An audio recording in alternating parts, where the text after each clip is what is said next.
Hi! In front of me is OPPO Reno 10x Zoom, and today I would like to show you how you can set up app lock on this device. First of all, go into Settings. Now you need to scroll down and select Password and Biometrics. Then click on Set Privacy Password, tap on Use a different password type and select one of those login methods for your apps. I will go with Pattern. Then enter it and repeat it. When you're ready, you can answer this security question over here or tap on it and tap on one of those. Remember to answer it correctly below.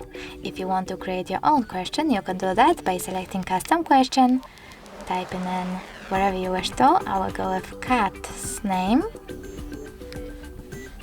and saving it by clicking at the top right corner. Remember to answer it. And over here you can also set your recovery email and tap on this return next to linked account to enable or disable it. When you're ready, click at the top right corner and choose Lock Apps.